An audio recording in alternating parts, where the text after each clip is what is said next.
On the way by, the McGivry store. How many people remember the McGivry had a store? Yes, right there. did.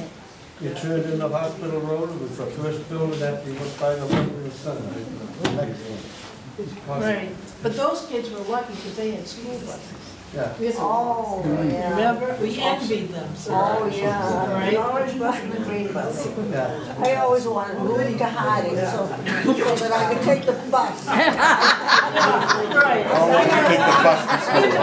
I didn't walk Well, you had the everywhere. one bus though, for a Yeah, number of years. but I used to have friends on the bus, they let you could just get out, go on the bus, nobody, that was Goody Newell. And Goody would tell you, sit down. Yeah, but he wouldn't just kick you off the bus. No, no. Even if he knew you didn't belong there. No, I know. The story is that in the 40s, Walt Disney was out here a couple of times with Justin Dart. Anyone have any recollection of that? Justin Dodd used to come into the racing board every Saturday and sit there and talk to me. That would mention Walt Disney? Never, never. Justin Dad had a big property down where the Elm Street School is now. And there was a landing strip in back of that. Right. Private planes could go in and out of that landing strip behind his It's a property. nice plane. Remember Joe Roberts used to Yeah, Joe fly out Roberts of would fly there, out. and then he went to North Yeah, he was a very nice man. Let me, questions from the floor that anyone has? Fred? During those days, my dad worked for Brooks Brothers, and I think he was making like $32 a week. What was the average? I know there's no average, but what would you say the average money was per week then that your dad was making? He never told me. No. It wasn't part of my, No, And everybody had a victory guard. Everybody had a victory.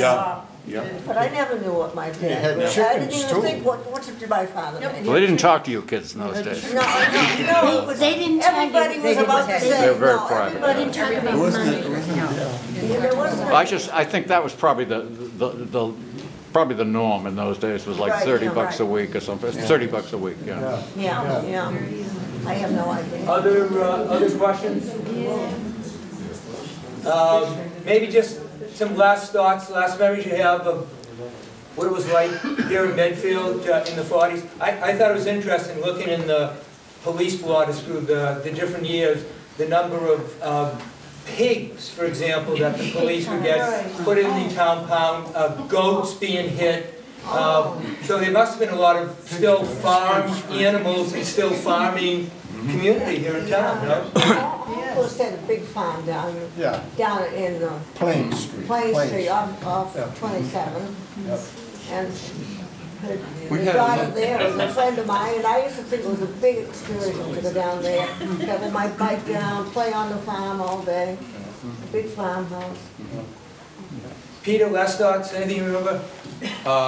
I remember milk being delivered during the war years by a horse-drawn wagon in Michael's Dell Dairy, South Street Extension.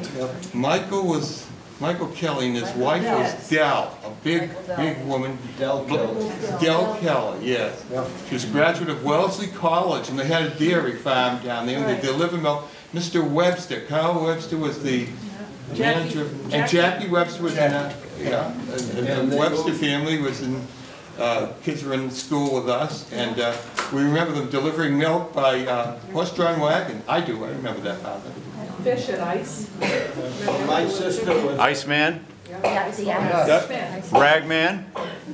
don't forget, in those days, you had a card that said ice or milk, and you put it in the front window. Yeah. And did they have a fish man at that time also? I don't know. Yes, they did. I remember fish. I do remember a fish man. And I remember a spice man going around the neighborhoods with Atlantic spices, selling vanilla and all kinds of spices. Really?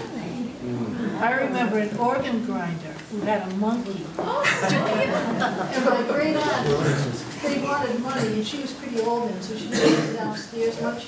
So she wrapped some nickels in a hanky, one of her old hankies, and threw it out the open window. And the monkey grabbed the hanky and took out a coin and bit it to see if it were. This was in the center of town, the Well, we lived on Pleasant Street, near the Episcopal Church, across the street, and he came down from the library. from the center of town, and he was grinding it, and he had this monkey. Did you have gypsies in those days? I mentioned, you mentioned gypsies the other night at the Hannah Adams Club. Were there a lot of gypsies and bums hanging out, and were there any at your age? I do remember that. Not common. Let me just continue moving down. Joe, any last thoughts you remember growing up in Medfield? Well, I was always very happy. I thought the whole world was great. Maybe being an only child, I just had no responsibilities, and it's wonder I turned out as well as I should. Let me ask, did you guys have a lot of homework in high school? Well, some. Yeah, we did. A couple of hours every night, I've never done homework. You smarter kids probably had a lot more. 4th year Latin kept me awake. Joe, any last thoughts? You remember the 1940s here in Medfield? The end of it? Any last thoughts you remember about the 40s? Well, the nicest part of it is I went in the service, and then when I come back, when we had dances and stuff, geez, on the way back we stopped Los Angeles, the Palladium. That was a big dance place for us sailors. The doctor took us out to dinner. There was 4 of us sailors. And you know, you're sitting there on a nice Duke Ellington, and oh boy, everything, dance floor is low. I hadn't got on the floor yet. So, you know, you had a couple of pops or something, and next thing you know, I got up on the floor. Jitterbugging, my feet go like this when I hear the music. Ever since, I really enjoy the music of jitterbugging. You haven't stopped since. I haven't stopped since. Charlotte, any last? Oh, I just love to see my old friends from playing out, the Kennedys, the Larkins, and Linda Kane. We all just were a group that played together. We all, so that was easy. It was an easy time. It wasn't easy. Yeah. Blanchett, us, memories about the 40s? Yeah, one thing I just happened to think of, that, you know, it'd be out playing, but I had to get back into the house at 5 o'clock to listen to the Lone Ranger. Right. Just had to get inside to listen to the radio. Yeah, question? I have a question. I was born in 1938, so I remember, you know, World War II, and I was kind of young and didn't know what was going on. But I guess especially for those of you who you know, were in or near the high school age, did you overall, all that time, listening to the newscasts and seeing the newsreel, did you have any sense of fear, or did you just somehow feel that you were going to be okay? The question was, did they have any fear as kids growing up with knowing what was going on with the war, or did they just feel they were going to be just okay? I remember an ad, I think it was an ad, in Life magazine that was huge. And it was of these Nazi stormtroopers, and there were these young girls, and I was 12 when the war ended, so I was just about that age.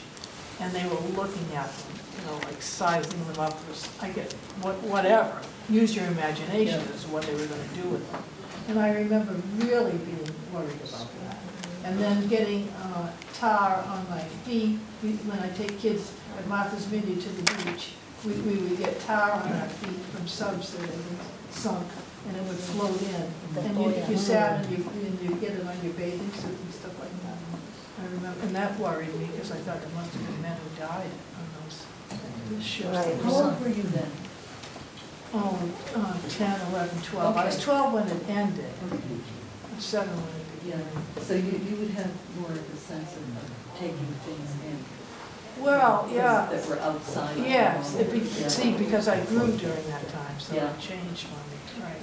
But the ads were pretty awful, Yes. scary ads. Yes. Now, Joe, you left out of high school and went into the service in what year? 43. 43? Right. Went to Newport for my training. 10 weeks down there. shipped up to Fargo building in Boston. Tough duty. Food was delicious. It wasn't rancid like it was at home. And I got assigned, you know, we had to wait for the ship. The ship I was assigned to was the Canberra, which was named after the, what's Canberra? What's the city? Australia. Australia. Yeah. Well, during the Guadalcanal episode, that was a fierce battle out there. And they were dropping bombs on anything, and they claimed the United States sunk the Australian ship. Which it did. The ship did sink. They lost something like 15 ships in that battle out there, just above Australia. So we had to wait for the lady, I forget what her name was, came from Australia for the christening of the ship. What kind of ship was it? Heavy cruiser. Yeah. And the ship you were on was hit, was it Yeah, not? we took well, after we got out of the Pacific, yeah, we took a Japanese Betty got us with a torpedo.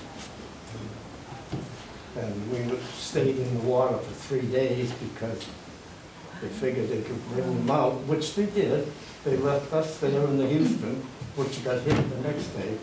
And next thing you know, the Japanese is coming down, going to sink the rest of the fleet. But we were one jump ahead of them. Our fleet had gone south a little bit, a couple hundred miles. But they left us there. We were the donkeys. We were the bait. Thank God that they got after the Japanese that were coming, and they sunk half of their fleet. The American Task Force 58. Yeah. And we come back, and we only had to go into a dry dock. We was there for 2 months at New Hebrides, the island, in a dry dock while they packed. And they put a hole in the side of the ship, about 25 feet long and about 14 feet in depth. And Did we you lost ever- 26 sailors. Did you ever meet anyone else from Medfield during the service? Any other servicemen from Medfield? When I was out there? Yeah. No, not from Medfield, no. Joe, was that the battle, was that the Battle of Coral Sea that saved you? When I got, no, it was. Was that Bill Halsey? Formosa. Formosa. Formosa, the battle Okay. out there. We were on the way. We were going from the New Hebrides, island to island to island, Yeah, truck, right. Saipan, you know, Guam, all the way up. The Americans, you know, Right. you had a fleet, 4 aircraft carriers, the Hornet and the Wasp was, and they put us in the middle because I hate like I to say it, but we had a good gunnery crew, and Adam Halsey wanted us in the middle because they didn't want to lose a carrier. If they lose a carrier, they'd lose the flight. The guys that used to go in with the airplanes and bomb the island and get them softened up for the Marines, that was the way it operated. But we were there. Peter? And I can remember reading and hearing about all of those battles, and those were terrible battles. Guadalcanal and New Guinea, they were just horrible. And I knew some of the people from Medfield that were stationed in the South Pacific at that time. And yeah, it was scary. Bill McCarthy was shot down in that, and was lost. It was not known whether he was alive or dead at that time. And he was the person I knew. We were down the blacksmith shop, and I remember Bill and his father and his family from that experience. So when we read about these battles and hear about these battles right up through right up those string of islands that you're talking about. All the way. All the way up. All the way up. And they were terrible battles. And the naval battles were just as terrible too. The carriers that would go down and the ships that would go down. And it was not a pleasant period of time with all that information. And that was a daily experience too in the early days of the war. And the news from Europe wasn't that much better at that time either. Was there any communication that you guys had to friends that were overseas? I mean, writing? Sporadic, yeah, there were letters you'd get, but you couldn't count on getting letters. And there was Emails. Email was Email, yeah. I take that back. Email. And I remember getting those letters, and it had a lot of information to About look that forward. big. They were censored. They were censored. They were censored, right. Yeah. And last but certainly not least, Edie, any final thoughts on the 40s? Well, just that it was a wonderful town to be living in. We had great times as kids because you didn't have to worry about cars or any kind of problems. But the one thing that brought back all the snow that we had, I was thinking about, they did the streets, they did the sidewalks in Midfield back in the 40s Yeah. by a horse. Mr. Burgess had a plow that was a pointed plow. A V He plow. stood on the plow and the horse in front of him. And that's how they did the sidewalks. And I was just wondering, I kept looking at all the snow, how would they have ever done it? They had Mr. Bridge done the south end of town over here. No, it was Burgess, Mr. Burgess. Oh, Burgess from the Burgess. north end, he did the north end, but Mr. Bridge over here, and, Billy Blanchard's father over Yeah. here. He had a horse, and he had the plows. The plows were painted, what color is Medfield? It was blue. Mr. Burgess was yellow. Yeah, blue, well, they were blue, the town ones down here. It was the yellow one. Yeah, it was a, He always did Miller Street, and that's all, only one I well, they remember. took care of that. You had a question? Anybody from the Bataan Death March? Just curious. Anybody remember the Bataan Death March? Really? Anybody from Medfield on that? I don't remember anyone from that. But I do remember, hearing about it, learning about that. Okay, next round of applause.